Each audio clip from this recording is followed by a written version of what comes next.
about our organization, the National Alliance, we work in 4 different areas to help build, protect, and grow the national charter school movement.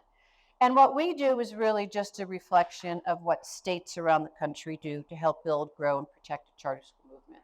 So the first thing we do, as I've mentioned, is work with state partners on the ground. Again, critically important to our work. You know, as someone who works for a national organization, I can't just go into a state and say, hey, let me tell you what I think you need, right? Because then I'm pretty much on the airplane in the next few hours. So we work closely with our national partners, again, on the state policy work. A big chunk of our time and resources are spent at the federal level to protect the charter school grant program, which allows it's funding for charter schools to open and expand. We do a whole lot of communications work, branding work. Our new national communications branding work is free, public, and open to all. So we are running those campaigns in approximately 20 states, including New Mexico. And then the fourth area, of course, is research. I'm going to cover that in my presentation. But for those who continue to say that charter schools are doing worse than the traditional public schools, that we're creaming the crop and taking only the best students, you know, if you look at the national data, I can tell you it's absolutely wrong. The data is very clear at this point that charter schools are actually doing a very good job, especially with students of color and students from low-income backgrounds. I wanted to offer you a glimpse that the states where you are from, or if you live in New Mexico, you're part of something very grand, part of what I would see as one of the few successful experiments of sorts in public education through charter schools. So our student population is growing. Over the pandemic, it actually grew very quickly. And for the first time, I think this year, we may see a slight drop in charter school enrollment. 11% of our charter school students receive free or reduced price lunch. And there you have 46 states. The newest states to join the charter school movement are Montana, who just passed their first charter school law this year. Needs some work, but when I started at the Alliance 10 years ago, we were only at about 52 states. And so that's considering our opposition, it's actually a fairly big win. All right, let's see. Here, you know, getting down into the school level, 33.4% of charter school principals are leaders of color, compared to almost 22%. And Black students in charter schools are about 50% more likely to have a Black teacher than their district school counterparts. And that's not correct, that number, that's the PowerPoint strangeness. This 35% charter school teachers are teachers of color. Okay, the next slide, please. And this one's really messed up. The number here is 63.4% of students. That last slide wasn't there, are eligible for free and reduced lunch, compared to 53% of school district students. Again, this is a national snapshot. Here in New Mexico, the numbers are fairly equal with students who receive free and reduced lunch. And then across the country, here is our breakdown of students and ethnicity across the country. Next slide, please. I don't want to get too bogged down in charter school performance, because I know that the session's right after lunch and we're quickly approaching, you know, later Friday afternoon. But I did want to mention charter school performance. 32 years after the first charter school law was passed in Minnesota, we have seen tremendous improvement in student performance. It's not to say that we can't do better. Some states do better than others with their charter school student performance than others. Here in New Mexico, what I love about New Mexico is that student performance, academic outcomes over time have steadily increased since the last revamp of the law in 2006. However, we just received our national rankings, and 22 of the top 100 best schools in the country are charter schools, although we only make up 8% of charter schools. So that's it's great news for all of us. And then here is a study on the program of education policy and governance at Harvard University. So again, the most significant gains we see for learning outcomes are for Black charter school students and low-income charter school students. But again, the research is showing that kids in charters make greater academic gains. And then another study is that the same study? It is. Okay. Yep. Could you advance to the next slide, please? And I think that really great news we have received as charter school supporters is from the Center for Research on Education Outcomes at Stanford University. This is known as CREDO. CREDO has been tracking charter school performance for, heck, I would bet 10, 12 years. The first study being in 2009. The most recent study was released a few months ago on charter school performance across the country.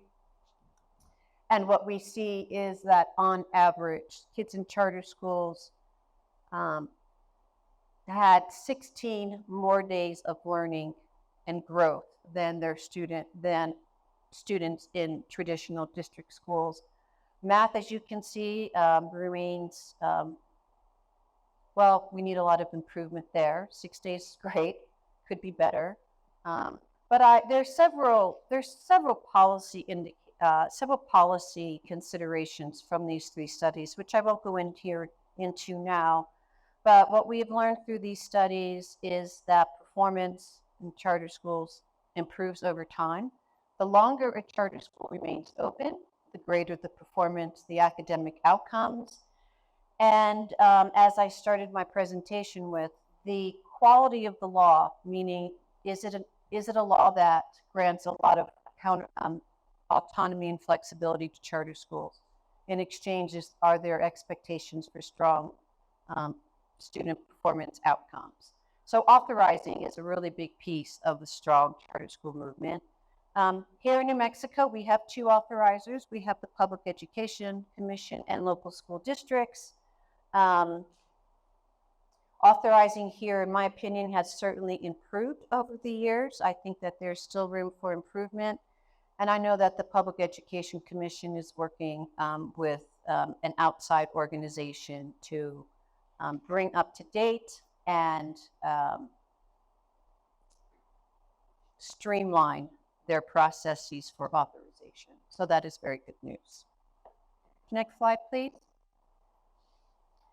And have you seen the polls in New Mexico that shows the support for charter schools? Here in New Mexico, parents love charter schools. I think we know that in most states. Several policymakers and lawmakers may not love charter schools, but one thing we do know is that parents love charter schools, and this is reflected in the National Alliance's most recent Harris poll, saying that 93% agree that one size does not fit all, and 86% want options outside of their neighborhood assigned schools. That is a tremendous difference from, I've been in the movement for almost 20 years, and that's very heartening news to me, because way back in the beginning, I felt like most people just did not like charter school founders, so that's great news. So before the pandemic, charter schools were the most popular choice among parents who are willing to switch schools. And since then, homeschooling has become the #1 choice for parents, and then second following charter schools. But I don't want to be a talking head up here. Any questions or thoughts before I continue? I'd love this to be a dialogue. Okay, great. Next, yeah. This is very interesting to me as well. We have an election coming next year. So 83% of the parents we polled said that education is the second most important issue to them after taxes, which the taxes thing sort of surprised me. But anyway, 82% they would be willing to vote for someone outside of their party, depending on if their education platform aligns with the parents we polled. And safety, 77% of parents said school safety is the number one, the most important thing to them just in schools. That is the number one concern of parents. And then second was the academic program and the strength of the academic program. We actually have an election coming up in November. School board, the Albuquerque school board races. Yes, we're going to get to that. Oh, so they're all over the state. Yes, please vote in your local school board elections, because that we could talk a lot about state laws, but your school boards here are authorizers, and they have the most impact on the quality of the charter schools, whether charter schools are allowed to grow and expand. Expansion's not favorably looked on here in New Mexico, although I think that's slowly changing. So yeah, please vote November. So that's where we're at, and let's go on to the topic of my talk here. So next slide, please. Okay, well, I had fun putting lots of fun images of New Mexico on the slide. That was kind of cool. And at first I only had green chili, and I actually went back last night and thought, yeah, I got to put some red chili in here because, you know, I don't want to let everyone know my bias and which chili I prefer. Although Christmas is always a good choice, right? You know, New Mexico's doing some really cool things here with their charter schools, with the charter school movement here. When I first started in the movement in New Mexico in 2006, there were 12 charter schools. I founded one of the second generation of charter schools in Moreno Valley in Angel Fire, New Mexico. So when I started in 2006, there were 12 schools, which is really great to kind of go and visit them all and get a real sense of what the schools were doing. Now we are at 92, I believe. But because New Mexico does not allow networks, for-profit networks, to open schools here in New Mexico, what has happened is that we have incredibly unique schools here. Have any of you been to a charter school or visited a charter school in your community? Oh, Jarrell, Sam. Well, you guys don't even live here. Oh, you in your own community. Yeah, but I've been to one. You've been to one here in Sam too? Okay, guys, got to get out to the charter school. Can I ask where many are from? Yeah, please. Oh, nice. Albuquerque Collegiate Charter School. That's a great school. Yeah, thank you for that work. Is anyone else here from New Mexico? Okay. Okay, that's awesome. My next door neighbor's son just graduated from there. That is actually the number one school in New Mexico, the Albuquerque Institute of Math and Science. Yes, ma'am. But I Oh, great. And yes, sir, did you have your hand raised? Did you have your hand raised? Okay, I'll hold you closer. Are you from New Mexico? Great. So we have schools, you know, I always think of Roots and Wings charter schools up in Cuesta, New Mexico. It's an expeditionary bound charter school. They have like 20 students. It's really cool to go and see what those kids can do. We, you know, obviously have our virtual schools. We have charter schools were the first to lead the way in dual credit. Now many high schools in New Mexico offer dual credit, but Amyville Charter School in Albuquerque was actually the first school that their program included having students take at least 2 college classrooms.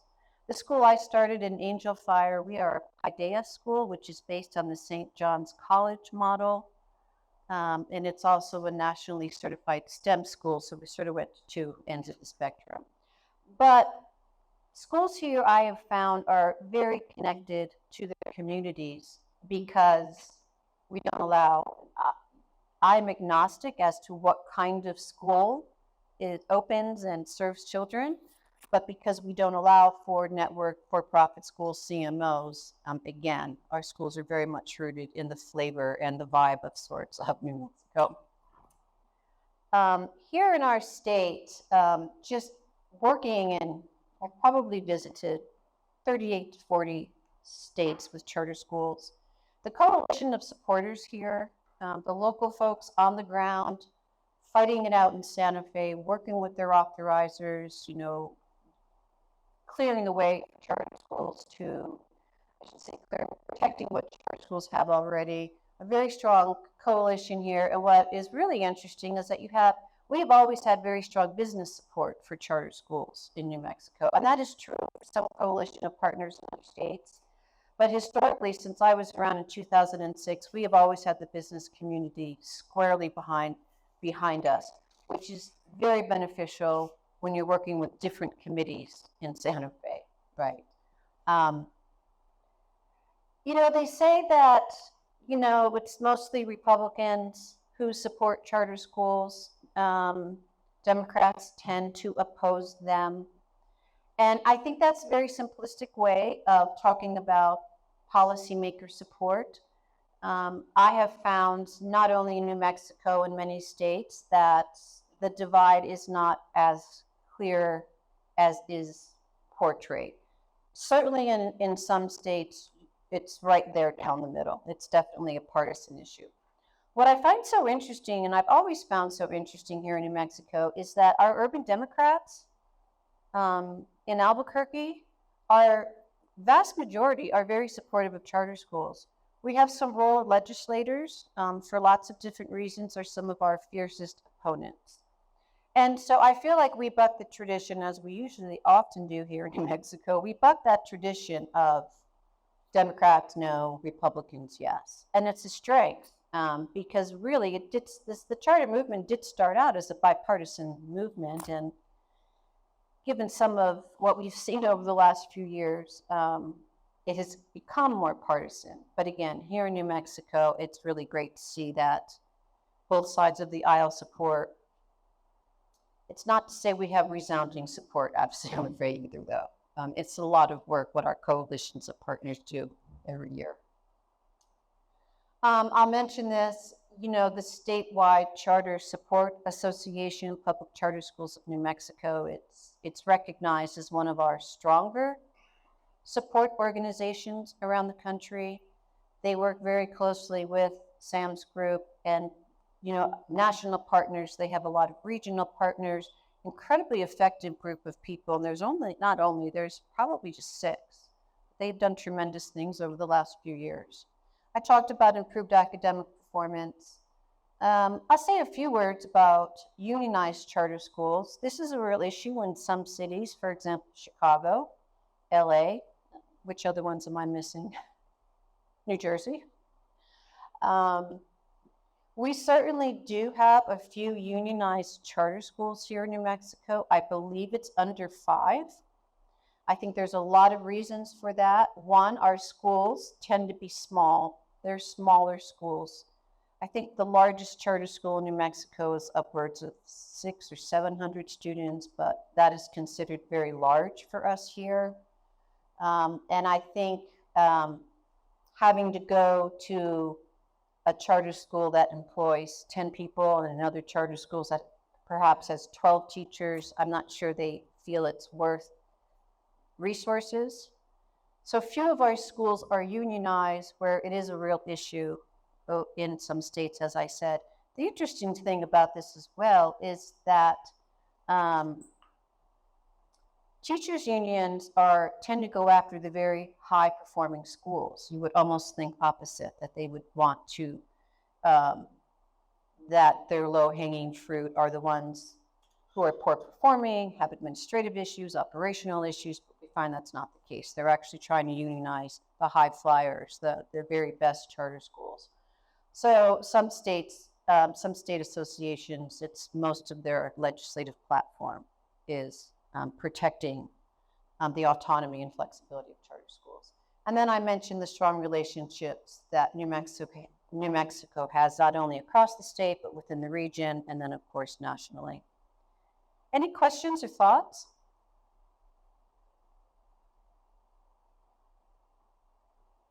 Okay, I wanted to show you some of the social media successes that Public Charter Schools of New Mexico, the statewide Charter School Association, has undertaken in the last few years. And then I also wanted to show you, which I'm not sure I'm going to be able to show you either. So one is sort of, focusing on students, and then the other one is really focusing, and the other video is focusing on strong advocacy. So stay tuned. One moment. Let's see. Okay, well, this is not working at all. Do you have any observations about the New Mexico charter school movement and the charter school movement overall, like things you have heard, impressions you have? Yes, thank you, Darrell. Yeah. No, I'm not a plan. Yeah. So obviously one of the things we're seeing is slowing growth of charter schools nationally. Also, like lots of ways to look at that. Could be authorized practices, could be attracting new people. What in your mind would be most beneficial to cultivating a new group of people in New Mexico that might want to start new schools? Good question. So the question is, as I've said a few minutes ago, we're seeing a slowdown in growth of charter schools.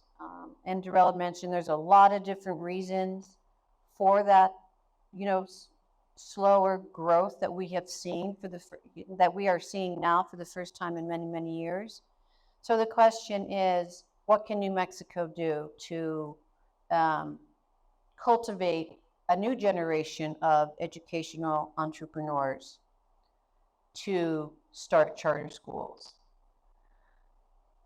I think the first thing New Mexico could do, in many states, is that it's pretty hard, although not impossible, but in New Mexico and many other states, it's pretty challenging to just put a moratorium on growth on charter schools. Here, charter school parents are very active. They'll show up at the Capitol, they'll drop up a dime and crowd every single committee room if there's any negative bill for charter schools. However, there's a lot of regulatory creep, not only here, but in many other states, because you can't take a charter school law off the books. So the way we can slow growth and the way we can sort of choke them on the vine is try to make them look like every other school. Have them adhere to every single other regulation and statute that applies to all public schools. I say this because, in my opinion, we've talked quite a bit about this, not only as an organization, but with other state partners, with my state partners. I think it's really hard to say to an education entrepreneur, okay, who wants to open a charter school. It's pretty hard for that person to say, okay, so wait a minute, I have to give up almost 2 years of my time and write an 800, even a 300-page charter application, go through all of the process of being allowed to open, negotiating my contract with my authorizer, who may or may not really like me or the school. And so you want me to do all of that, whereas today they can open a micro school or a learning pod or homeschool. What the pandemic has showed us, as I'm sure you're all aware, is that parents have created from the ground up a lot of different ways to educate children. So cultivating a new generation of education entrepreneurs is a very big challenge. And I think it's a step that the state association wants to, it's a program I know the state association is interested in doing. We haven't had many charter schools open in the last few years. We are actually gaining students through expansion in other ways, but I think there were one approved last year or two approved last year. I think there's several applications. Good luck to you, sir. In the pipeline, but certainly we're not seeing the same number of those education entrepreneurs. And again, what we have really seen over the years is the bureaucratic regulatory creep. Charter schools have to do this now and this now. And again, it can be a turnoff, right, for some folks who are even willing to go and do all of that work.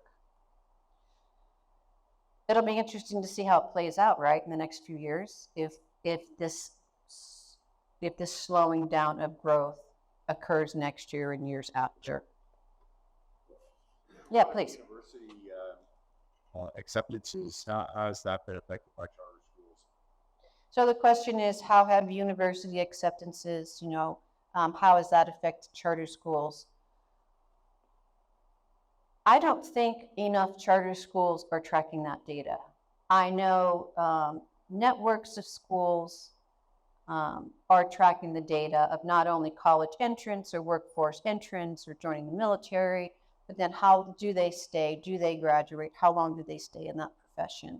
I think some states and some networks of school have much better information than others. I don't know if that is tracked here in New Mexico. I don't think we track that for any student, right, here in New Mexico.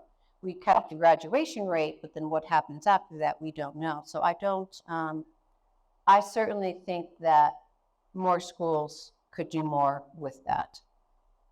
I'm going to assume we have a tenuous grip on it, and it's slowly increasing.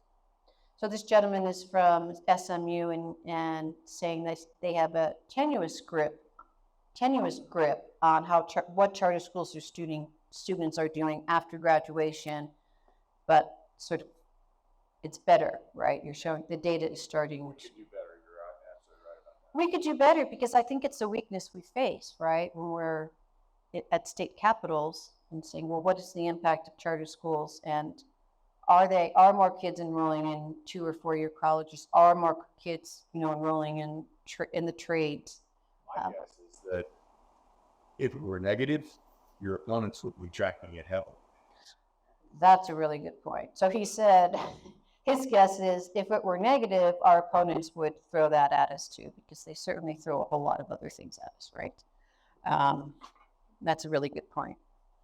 Any other thoughts or questions? Yes, sir. I'm just a concerned private citizen. Never just a concerned private citizen. You're the best type of citizen. But this morning I sat in a breakout that showed me numbers about performance of public schools of New Mexico. Yeah. That dated back many years. And performance was pathetic.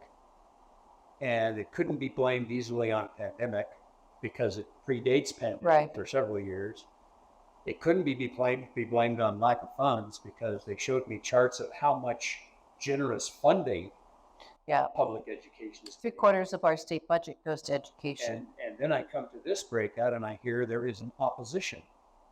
And I just saw that 22 of the top 100 high schools were charter schools. So what is the opposition's argument? Why are they opposed? What's their argument? So the question, yes. You answered part of it when you Sure. said they're largely non-union. That says a lot right there. That says a lot. So the question is, why the opposition? And it's fierce opposition. And it's as strong as it has ever been, if not stronger in some places. So any thoughts on why our opponents continue to dig in? Okay, here we go. If you want to step here, I'll hand you the microphone. Yeah, so everyone can hear. Very simply, monopoly power. It's a monolith. Sam? I would add that I think, like with anything in life, there's a fear of loss. It's strong motivator. And so, it could be true that a charter school may provide a better opportunity for students, but that could present some loss for the school system, the traditional public school system. jobs, 50 people in that particular school district area, and we worked out real estate value. I mean, 50, 80. The way that I think about it is opposition is self-interest. Opposition is self-interest and interested, right? And so if you think about what their interests are, you can identify why they're opposed to it. So Sam had said, if you can identify what their interests are, we can figure out why they oppose it. So we heard it's a monolithic system. Certainly funding is the biggest argument. I just read an article out of Montana where I'm working, and the school district in Cheyenne had just published this editorial how they're losing all this money to a charter school, which hasn't even opened. It's opening next year. But yet there it is, right? I was like, wow. So speaking of fear and self-interest, but I'll go to this woman first, and I'll get back to you. Yes, ma'am. Well, I guess when I pulled my children from public school to homeschool them, I was not considering at all how it would affect real estate values, but it's valid. I was just concerned about how the public school system was failing my children, and how I, as a parent, have invested Sure. in my own children. Yeah, the very concept of charter schools or micro schools or whatever it might be outside of mainstream public schools is an indictment against them. They take it as They're such. railing against that. Pius X said that when you're fighting error, you should not single out the individual, but they feel singled out, even though we're not doing it. Right. Even though we're not pointing the finger at them and going, you suck, they still feel that way. So the question is, yes, it's almost like school systems take it personally, right? You know, we're the ones who are only allowed to open schools, right? We're the ones who are only allowed to spend state dollars on education. It's certainly self-interested. They take it personally. Population affects their funding. Right. And we see that. And here in Albuquerque and Santa Fe and Taos, all of those districts have, I don't want to say lost kids to charter schools, but have seen a hit to their budget because so many parents, especially in the Santa Fe and Taos area, are choosing charter schools, right? As popular as they are in Albuquerque, I think the further out from Albuquerque we get, the more rooted in community and the more popular charter schools are. Yes, ma'am. Well, I just want to highlight something that Leslie Glitter said this morning during her opening keynote. She was asked whether public school performance is improved by policies on school choice. She said yes. Mm-hmm. So even if the interest has to do with home values or jobs or whatnot, the fact is when you have school choice, when you have competition, then performance across the board improves. So the comment was when we have competition, different types of schools for kids, performance as a whole increases for the district. And certainly there are gold standard research studies that show that, you know, a rising tide lifts all boats. So that when a charter school or a micro school or a private school is nearby, certainly the performance increases overall. What I have seen in the Albuquerque School District, and it's been fascinating to me, I was actually just thinking about this 2 weeks ago, and yes, I am really a geek. I think about these things in the shower and, you know, walking my dog. It's interesting that Albuquerque Public Schools, you know, almost all of the high schools have dual credit programs, again, pioneered by a charter. Online learning, again, pioneered by a charter school, is certainly an option here in the Albuquerque School District. They have academies now. They have an international baccalaureate school. Again, all pioneered by charter schools here. So I have found, you know, a positive result as much, you know, despite the opponents we still have, that the Albuquerque district has changed the way they deliver education to students. It's really the popularity of charter schools here in the city. But there are just a whole lot of reasons why we face such strong competition. And what I think one of my aha moments, this was years ago, was actually in the Virgin Islands. They're trying to pass a charter school law there, desperately needed. The education system in the Virgin Islands has much room for improvement. And we were pretty close to getting it out of the education committee. And the union representative, sat down and started voicing his concerns about bringing charter schools to the Virgin Islands.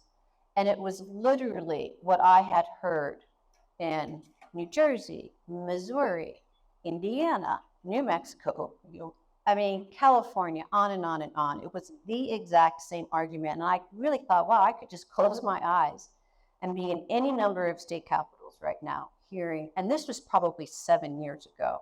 And I can still close my eyes as I'm sitting in a committee room and pretty much hear the same oppositional reasons why they don't want charter schools to be around, right? So there's just a whole lot of reasons, and it is, I was just talking with Leslie Heiner at lunch, and we were saying, and Darrell and Sam and Matt, I'm sure you all can agree with this, it's the same battle, it's the same messages, and we're fighting them 30-some years later. That gives me pause sometimes, but nonetheless, that's the way it is. I'd like to introduce you to Matt Paul. He is the executive director of Public Charter Schools of New Mexico. You made my PowerPoint, man. I just had you in there, Yeah, you got it. Thanks, Lisa. Yeah, of course. I'd like to show you, what time are we at? You're on time. Oh, shoot, you never got to see my cool videos. Matt, I had one of your YouTube videos up here to show what you all are doing. I'm next if you want to go. Oh, well, I don't want to take your, no. Thanks for being so patient with the technology issues. It usually happens when we need it the most. If you'd like my contact information, which was on the slide, here we go, but now we have no volume. Let's see, here you go, Matt. Well, to be continued.